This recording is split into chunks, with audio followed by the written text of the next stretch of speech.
hand the rako over to Girol, head of school for the School of Government at Victoria University. And particularly, he's going to be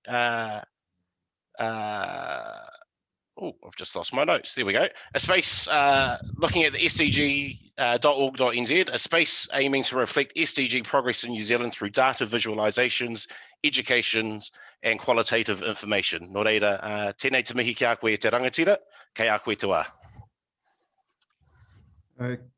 Kia ora, everyone. It's Girol here. Can you see my screen, please? Can somebody put a thumbs up or something like that?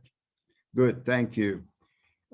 Thank you very much. In the next 5 minutes, I just want to complement a little bit what Bronwyn was saying and show 1 or 2 slides.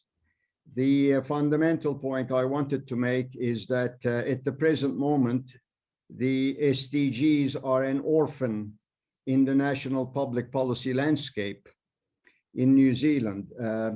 And maybe locally there's a bit of movement, and we'll hear about that a bit later, but at a national level, SDGs are at present an orphan from a public policy perspective. We have ticked the box in terms of the VNR and have just moved on. There is no focus on SDGs per se at a public policy level. The reason is that the current focus on well-being and living standards are incorrectly, in my judgment, being perceived as competing with the well-being framework. Therefore, given our current focus on well-being policy, SDGs are seen as a distraction. This is despite the fact, and some slides I wanted to show is, 1 second.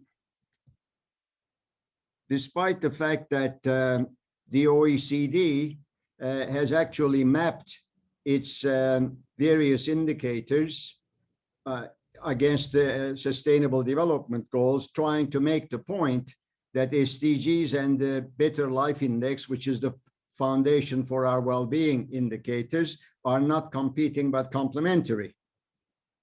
And the SDGs are a global currency, and therefore there is no competition here.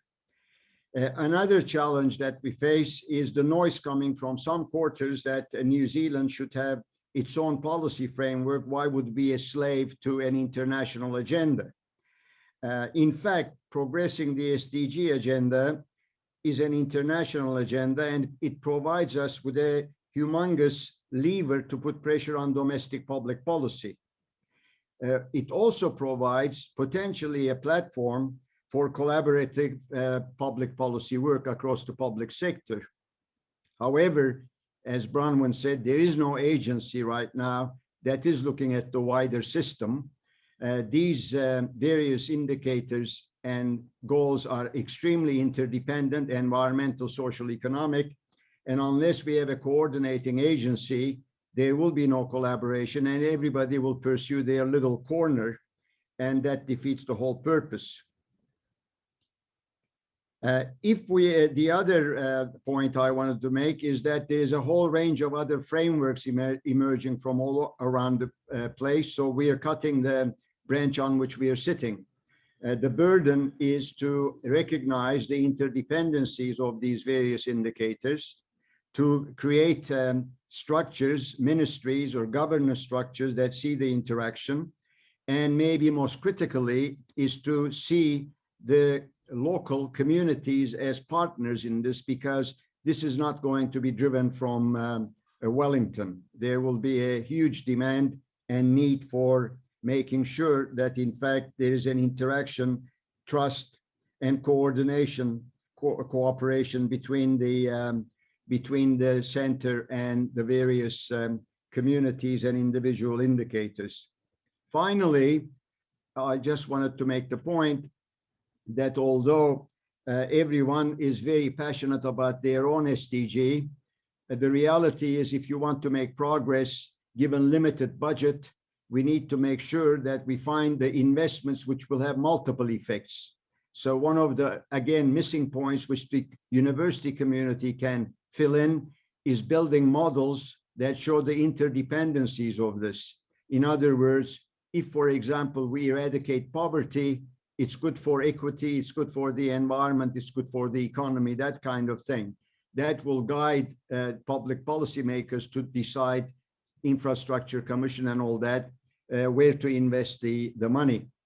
In terms of the finally pressures on the current measures and what's happening, I can just say that if you look at the major indicators right now, and you think of all these in terms of the natural environment, social environment, economic environment, and political environment, the major pressures right now are coming from two directions.